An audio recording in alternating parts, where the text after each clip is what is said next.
Have you ever really stopped to think about what drives, like, real lasting success? I don't mean those sort of quick wins, the stuff that gets headlines for a minute and then just disappears, but what actually allows a company, or, well, even a person, to really endure, to thrive, not just for a year or two, but like across decades. We're often so busy chasing the newest thing, right? The latest tech, the hot trend, thinking that's the secret sauce. But what if the real key, the surprising answer, isn't out there in the new, but in this kind of powerful mix of, well, really old wisdom and very modern strategic thinking? Welcome to the Deep Dive. Today, we're diving headfirst into something I find truly fascinating. It's this convergence point, the convergence of ancient wisdom and modern strategy, a framework for sustainable success. And our sources for this deep dive, they're quite a mix. We're pulling from timeless philosophy, think Stoics like Marcus Aurelius, maybe through Ryan Holiday's daily Stoic lens, but also, Buddha, Socrates, even Meister Eckhart. And here's the kicker. We're blending all that ancient insight with really foundational modern business theory, specifically Peter Drucker's concept of the theory of the business. Yeah, and it's that blend that's so compelling. You've got these sources that are, thousands of years apart sometimes, different cultures, different goals almost. One's about virtue and finding meaning, the other about, making businesses work effectively. But when you put them together, they actually line up. They form this really solid, coherent, and honestly, very actionable framework. It's for anyone looking for success that lasts. Exactly. So our mission today, what we want to do, is pull out the real core nuggets from all these ideas. I want to show you how they don't just sit side by side, but actually kind of interlock, forming this clear path. A path for organizational success, sure, but also for deep personal fulfillment. We're going to try and unpack how having really clear, disciplined, strategic thinking, the Drucker stuff, combined with this deep philosophical grounding, how that combination can give you a sort of shortcut, a way to navigate all the complexity we face today without just feeling totally overwhelmed all the time by, information overload. It's really about rethinking what it means to be truly well-informed and effective, moving past just knowing stuff to actually applying these deep, timeless principles in a way that changes how you operate. And if you zoom out a bit, it really suggests that success, the kind that sticks around and feels meaningful, isn't just about what you do. It's not just the tactics or the actions.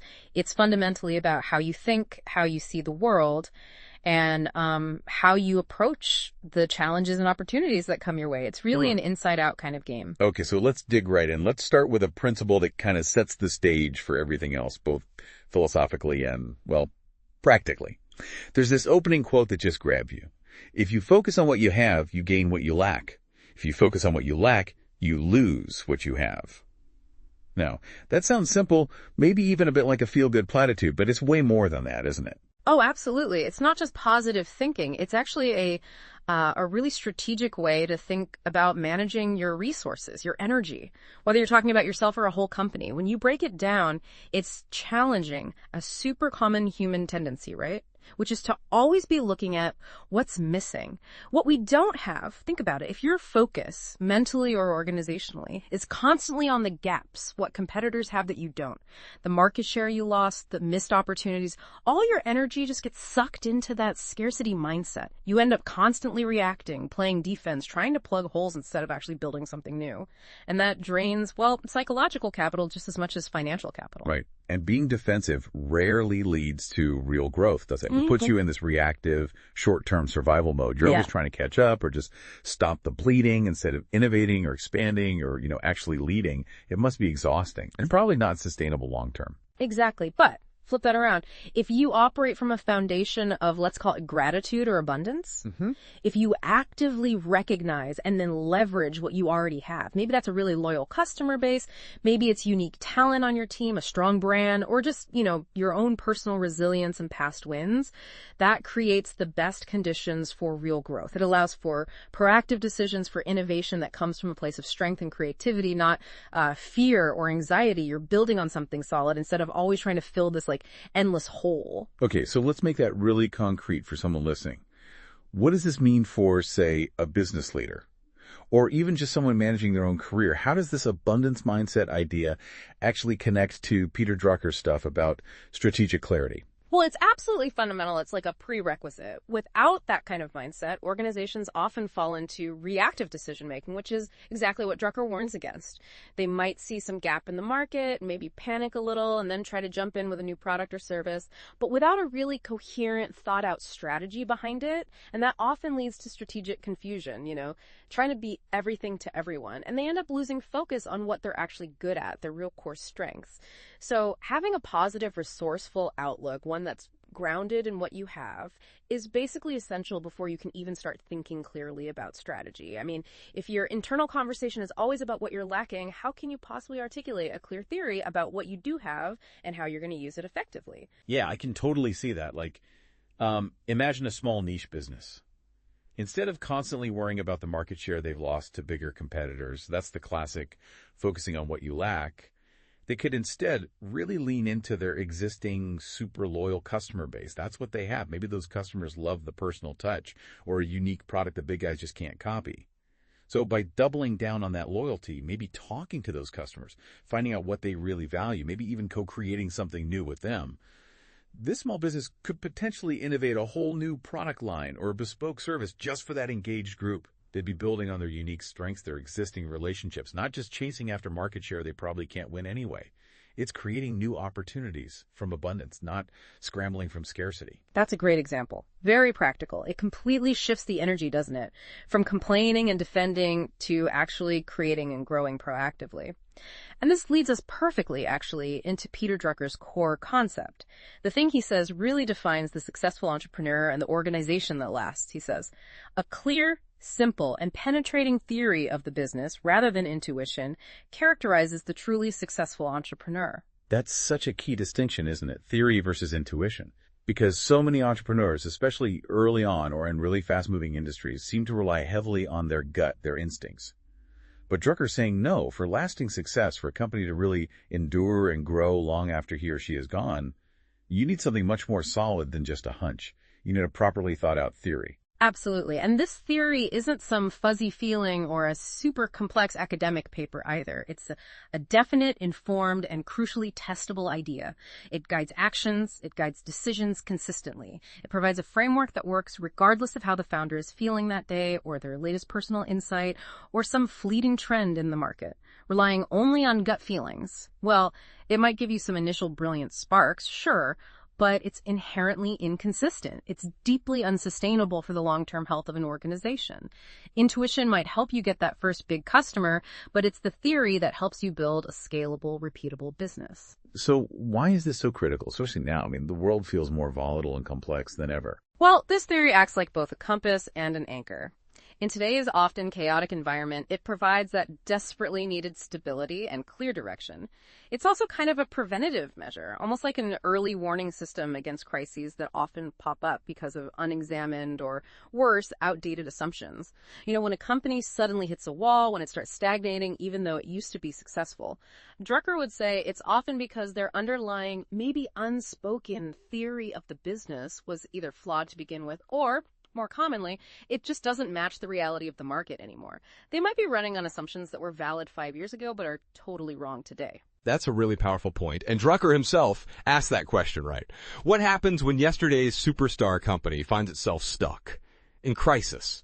And his answer, like you said, often points back to a flaw or irrelevance in their basic theory of the business. It really makes me wonder how many of today's superstar companies, the ones everyone talks about, might actually be running more on initial intuition or maybe first mover advantage or just lucky timing than on a truly solid, enduring theory that they could actually articulate and consistently apply. And if that's the case, what does that mean for their long-term survival? Are they built on solid rock, or is it more like sand, just waiting for the next economic tide to wash the foundations away? It makes you really question what genuine, lasting success looks like. And it raises a huge question for any leader, really. Can a company truly build something that lasts, something that outlives the founders and adapts to big market shifts, without having that clear, articulated theory defining its core purpose and direction? Drucker actually breaks this theory down into 3 essential interconnected parts. They form the basic architecture, if you like, of a successful business. The first part is about assumptions regarding the environment the organization operates in. The environment. Okay, so that's things like society, market dynamics, the customer, technology. How do those assumptions define what an organization gets paid for? That sounds incredibly basic, but also critical. They are absolutely critical because they establish the fundamental reason your organization exists, its value proposition. These assumptions are all about understanding the world outside your walls. Where is the market, really? Who is the actual customer? Not who you think they are, but who they really are. What problems do they desperately need solved? What do they genuinely value? And how is technology changing both those needs and the possible solutions? I mean, the classic example, maybe the painful one, is Blockbuster. Their failure wasn't because they didn't work hard or had bad people. It was because their core assumptions about the environment, specifically about customer preference for convenience and technology's role in delivering content, became totally obsolete. They kept assuming people wanted to drive to a store, browse physical shelves, maybe even pay late fees for DVDs, while technology was rapidly making instant streaming from home the norm. Their internal theory of the business, based on those old environmental assumptions, just didn't match reality anymore. Yeah, that's such a perfect, almost textbook example of clinging to old assumptions. And Netflix, of course, is the flip side. They started with DVDs by mail, right? But they seem to constantly, almost ruthlessly, reevaluate those environmental assumptions. They saw the tech shift coming. They understood how customer behavior was changing, and they made that huge pivot to streaming. They kept asking, what are we really getting paid for now? What does the customer value today? And where is technology taking that value tomorrow? So this first part, it's really about seeing the big picture, right? Understanding the context you're playing in. Without that clarity, any internal strategy is just built on shaky ground. Precisely. And that leads very naturally to the second part of Drucker's theory, assumptions about the specific mission of the organization. And this isn't just about what products or services you offer. It's about what you're trying to achieve on a deeper, more fundamental level. Okay, so the mission assumptions. They define what the organization sees as meaningful results and how it sees itself making a difference, maybe in the economy or society. That sounds like it goes way beyond just profit margins, doesn't it? Feels much more about purpose, contribution. It absolutely does. And this is where you really see that convergence between modern business strategy and, well, ancient philosophical ideas. It connects directly to that old wisdom about finding meaning by understanding your role in a bigger system, whether that's the universe, society, or just your industry. A clear, inspiring mission. It does more than just guide strategy. It unites and motivates employees. It resonates with customers on a much deeper level. Think about a company like Patagonia. Their mission clearly isn't just sell outdoor gear. It's woven into environmental activism, sustainable practices. Their customers buy into that mission maybe as much as they buy the actual jackets. Or imagine a healthcare provider defining its mission not just by, the number of procedures performed, but by actually improving the health and well-being of the whole community. A clear mission like that can transform employees from just feeling like hogs in a machine to being passionate contributors to something they genuinely believe in. Yeah, I can totally see the difference in impact between a mission-driven company and one just chasing numbers. One builds deep loyalty and passion, the other, maybe just transactions. Or worse, cynicism. And then Drucker's third pillar. Assumptions about the core competencies needed to actually achieve that mission. This defines where an organization must excel in order to maintain leadership. Right, and this is where strategic focus becomes absolutely necessary. It demands brutally honest self-assessment. It's about concentrating your energy, your resources, your talent, focusing them on your unique strengths, on the areas where you have a distinct advantage over anyone else. It stops you from spreading yourself too thin, wasting effort on things where you can't really make a difference or stand out. So if your mission is, say, to create revolutionary software for a specific industry, then your core competency has to be brilliant software engineering, maybe intuitive user experience design, perhaps agile development. It's probably not manufacturing the hardware, unless that's a very specific, deliberate, strategic choice that supports your unique value proposition. That really echoes Stoicism again, doesn't it? The idea of focusing your energy on what you can actually control and influence your own character, your actions, fulfilling your duties instead of wasting it on things outside your sphere. Don't try to be great at everything. Figure out where you can genuinely excel and pour your energy there. It's a fantastic parallel. It really is about concentrating effort where it delivers the biggest impact and where you have a unique, defensible edge. Think about Apple's historical, almost obsessive focus on design and user experience. That was their core competency for decades. It defined their leadership. Or Toyota, with their legendary focus on lean manufacturing, continuous improvement, Kaizen, and that incredible quality control. That was their unique strength, their core competency. It defined their leadership in the auto industry for ages. They weren't always the flashiest, but they dominated reliability and efficiency. And what's really striking about this whole systematic approach, it's not just that it sounds logical, but it has this deep historical validation. The sources pointed out, every one of the great business builders we know of, from the Medici, who basically invented modern banking, and the founders of the Bank of England, right down to IBM's Thomas Watson, they all had a definite idea, a clear theory of the business that informed his actions and decisions. This isn't some new management fad from the last decade. Exactly. It really highlights how timeless and universally applicable Drucker's framework is. It works across different times, different industries. These successes that lasted, they didn't just come from charismatic leaders, though charisma helps, or pure intuition. They grew out of systematic, well-thought-out business theories. That's what allowed these organizations to last, to adapt, to grow, long after the original founders were gone. It's the fundamental difference between, say, a shooting star brilliant for a moment, then gone, and a fixed star, a constellation that offers reliable guidance for centuries. And for you listening, that's such a key takeaway, I think. Passion and intuition might get you started. They might provide the initial spark. But having a clear, simple, penetrating theory of your business, whether that's an actual company, a big project you're leading, or even just how you approach your own career, that's what builds something that can truly endure, something that can withstand the tests of time and change. It gives you that framework for consistent, long-term success. Okay, let's switch gears slightly now to this really interesting paradox about effort and growth. It might sound contradictory at first, but there's some real insight here. Listen to this. Doing the harder thing makes the easy thing easier. Now, that sounds like something you'd see on a motivational poster, maybe. But what does it really mean in practice? Well, I like to think of it as deliberate difficulty. It's about intentionally choosing practices that are challenging, setting high standards for yourself or your team, embracing the discomfort that comes when you stretch your abilities, that initial struggle, pushing through frustration or feeling like you're not good enough yet, that actually builds your underlying capacity, your capability. Think about learning a really complex new skill, maybe it's coding in a tough language, or mastering a difficult instrument like the violin. Those hours of intense focus, the feeling of just not getting it right away, all those tiny failures along the way, that's the harder thing.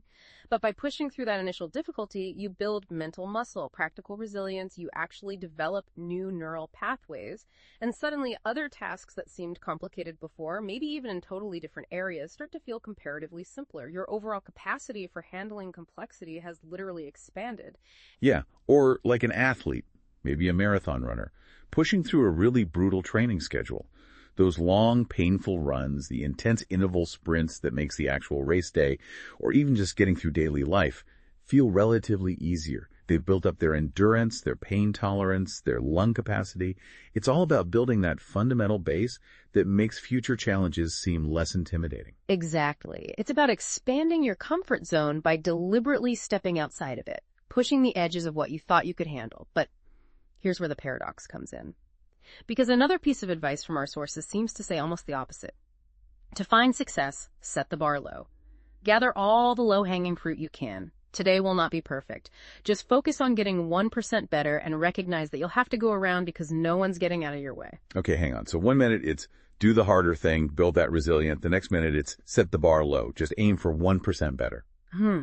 How do we square that? It sounds like two totally different approaches to progress. Are we aiming high or aiming low here? It's not actually about avoiding challenge. It's about sustainable improvement and acknowledging that we're human, we have limits. The 1% better idea recognizes that we can't always be operating at maximum intensity. And that perfectionism, it can be totally paralyzing. So you push yourself, you do the harder things sometimes, specifically to build capacity, to expand what you're capable of. But then you apply that expanded capacity through consistent, small, manageable wins, day to day. You don't aim for perfection every single day because that just leads to burnout and feeling discouraged. Instead, you aim for these marginal, consistent, almost invisible improvements. But they add up over time like compound interest.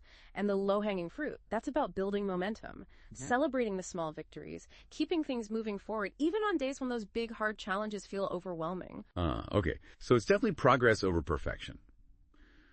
So in daily work, maybe a team takes on a slightly tougher project to learn new skills. That's their harder thing. But then day to day, they make sure they still hit their regular targets consistently, maybe aiming for 1% better in how efficiently they do something or how well they communicate, even if it's just one tiny improvement. Or personally, say you're learning a language, The harder thing is maybe forcing yourself to have a conversation with a native speaker, which feels scary, or tackling complex grammar. But the 1% better is just committing to, say, 15 minutes of practice every single day, even if it's just reviewing flashcards. It's sustainable. It's incremental progress that builds on itself. That's how real change actually happens, isn't it? That's exactly it. It's understanding that growth isn't always a straight line up. It's often cyclical. You push, then you consolidate, then you push again. And Catherine O'Hara, the brilliant actress, she adds another really profound layer to this whole idea of progress, one that ties right back into self-mastery. She said, even before you've earned it, treat yourself in your career with the level of respect you one day hope to deserve. Wow. That's powerful.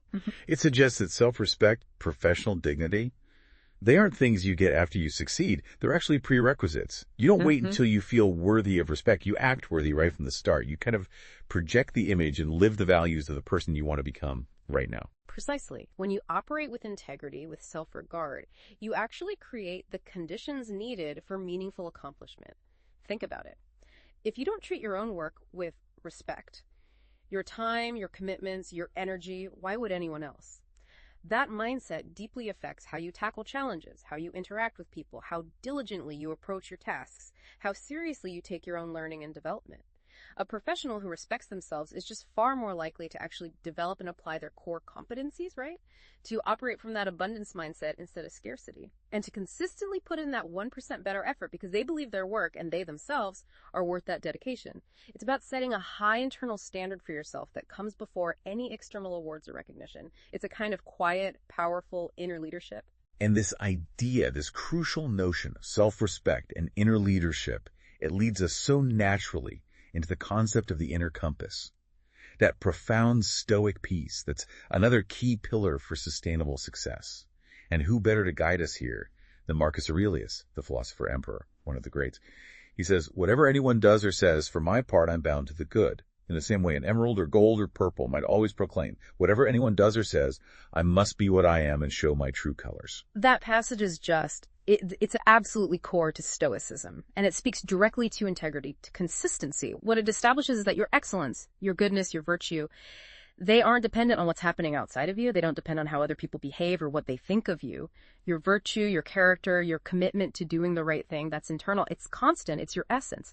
Just like the greenness is the essence of an emerald, regardless of its setting or what's around it, it's about having this unwavering internal moral compass. So how does that actually help you navigate, say, difficult colleagues? Or unfair market situations, or even just big personal setbacks? It feels like it fundamentally changes how you react to adversity. It totally does. It encourages you to focus relentlessly on your own sphere of control, your actions, your responses, your principles, and to maintain that integrity no matter what.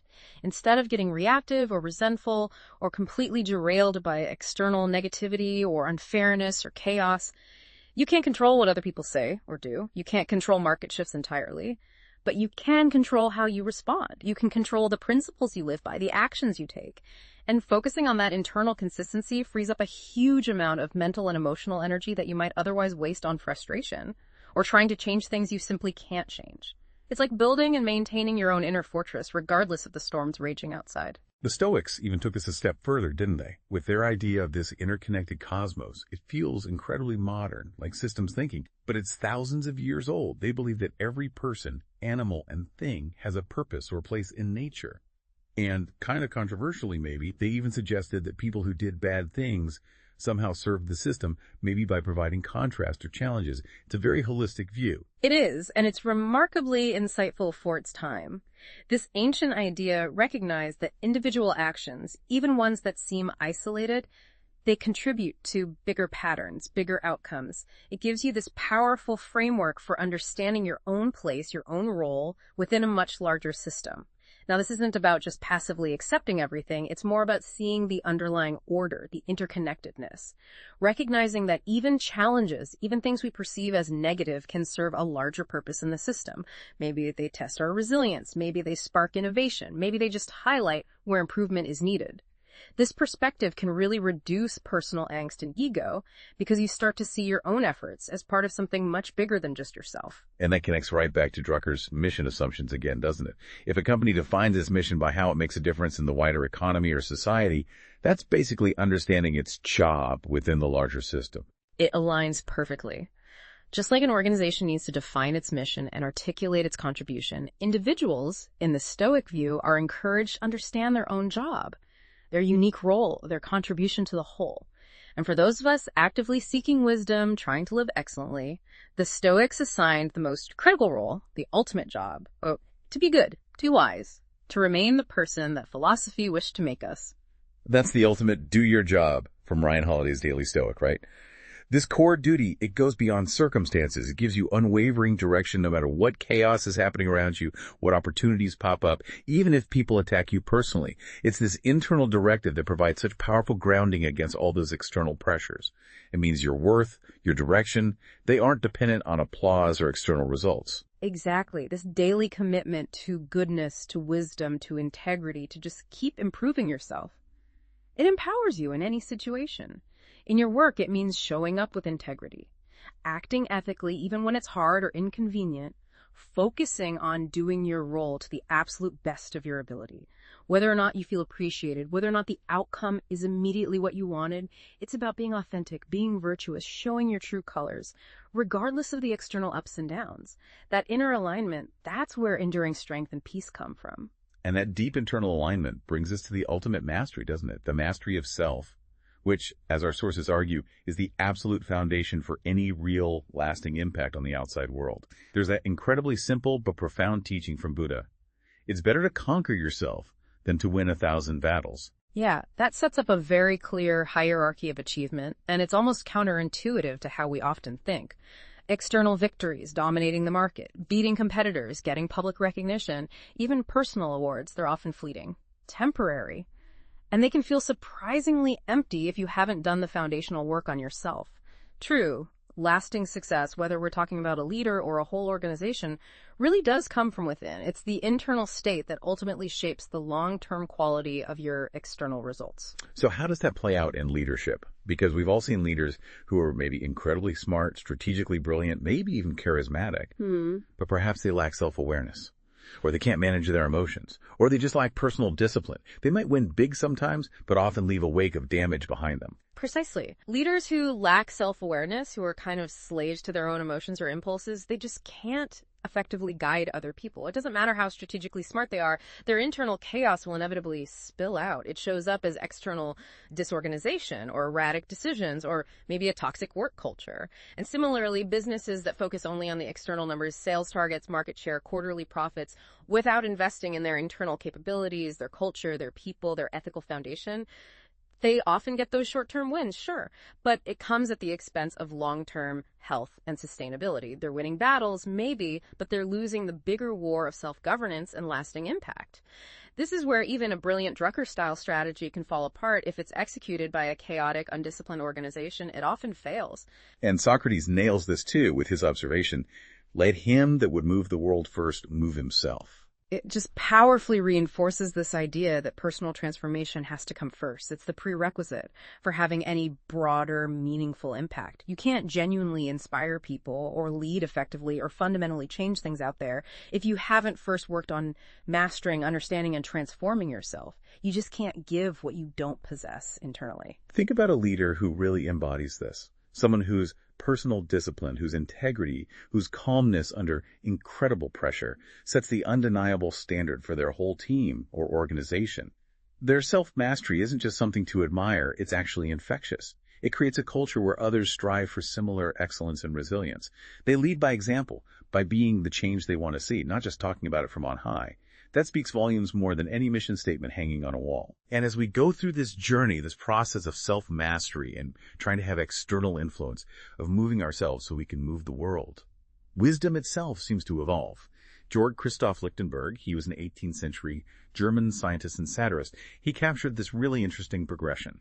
One's first step in wisdom is to question everything, and one's last is to come to terms with everything. That beautifully describes this evolution, doesn't it? From that initial skeptical inquiry phase to a more profound, accepting kind of integration. It's the journey from starting with curiosity, always asking why, dissecting every assumption, to reaching a kind of philosophical maturity where you process, you synthesize, you integrate all that knowledge into a coherent, nuanced way of seeing the world. It's like moving from critical analysis, where you take everything apart, to a deeper understanding where you can put it all back together in a more meaningful way.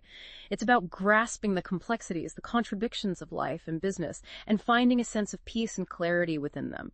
Not by ignoring them, but by really wrestling with them. And for you, listening, especially if you identify as the learner, this really suggests that gaining knowledge isn't just about, hoarding facts in your brain. It's about actually challenging those facts, questioning your assumptions, and then eventually weaving it all into a deeper, more integrated, and importantly, actionable understanding of how things work. It's like building a really robust internal framework, a mental operating system that can actually handle complexity, rather than just filling up a hard drive with disconnected bits of information. And that robust framework, that clear internal operating system, it's powerfully supported by Meister Eckhart's deep insight.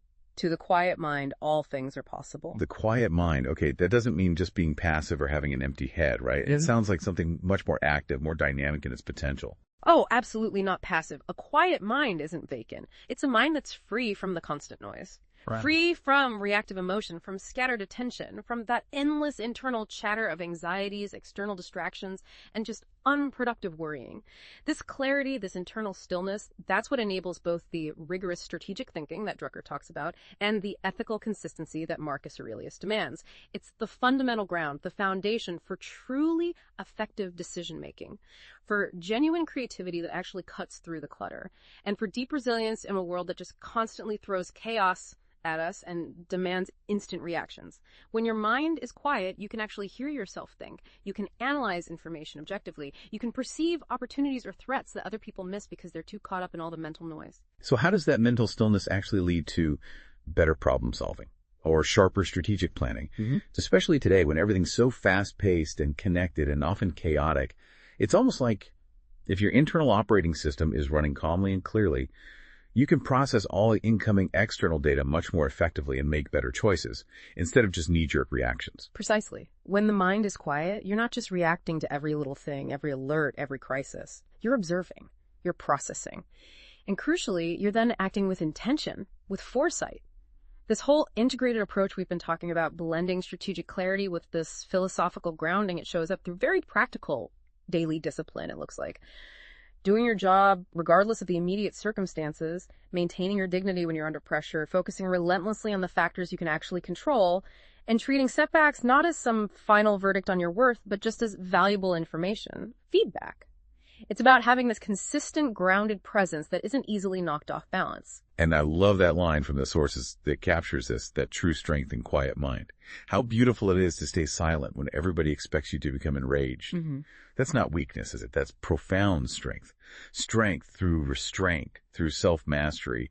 And it probably leads to much better outcomes because you're not making impulsive emotional decisions you'll regret 5 minutes later. It is indeed a very powerful form of strength. It's a sign of deep self-mastery. It shows you're operating from principle, not just raw impulse. And this synthesis, it really ties together all the different threads we've pulled on today. You've got the strategic clarity of Drucker giving you the structural blueprint, right? Then you have the ethical grounding and the deep self-mastery from Stoicism and other philosophies providing that inner resilience, that unwavering compass.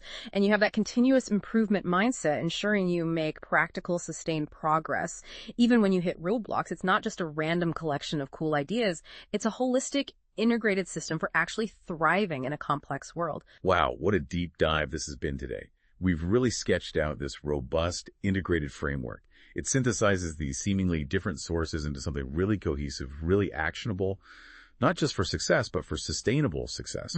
You've got Drucker's systematic business thinking giving you that structure of those 3 key pillars: environment, mission, core competencies. And then ancient philosophy, especially Stoicism, providing the ethical foundation, the psychological resilience, the inner compass you need to actually implement that strategy with integrity and effectiveness over the long haul. And the result is an approach that really values sustainable excellence more than just flashy short-term wins. It emphasizes that developing your character, achieving inner mastery, that's just as essential as executing the strategy well. And it suggests that deep internal strength and wisdom are ultimately the real prerequisites for making any meaningful, lasting difference in the external world. So this integrated framework, It suggests that the most successful people, the most successful organizations, they operate from clear, well-thought-out principles, not just reacting to whatever opportunity or crisis comes along. They embrace practices that challenge them and build capacity, like doing the harder thing. But they balance that with that realistic, consistent pursuit of just getting 1% better every day. And they understand their vital role within the larger systems they're part of, while staying laser focused on their specific duties, their core competencies, showing their true colors no matter what's going on around them. In a world that feels like it's constantly changing, constantly getting more complex, having this kind of deep grounding provides both stability and adaptability. And you need both for lasting success in anything. The wisdom we've explored today really shows that these timeless principles, if you understand them properly, integrate them, and apply them systematically, they're just as relevant and powerful today as they were centuries ago. So the ultimate challenge, maybe, isn't about discovering some brand new secret that nobody's ever thought of before. It's really about consistently applying this established ancient wisdom, applying it with discipline, with clarity, and with this unwavering commitment to excellence, both in what you do externally and who you are internally. So for you, listening, how will you start applying these timeless principles to your own theory of the business, whether that's your actual job, your career, project, or team, maybe even your whole life? And how will you apply them to your personal job in this larger interconnected system we're all part of, starting today?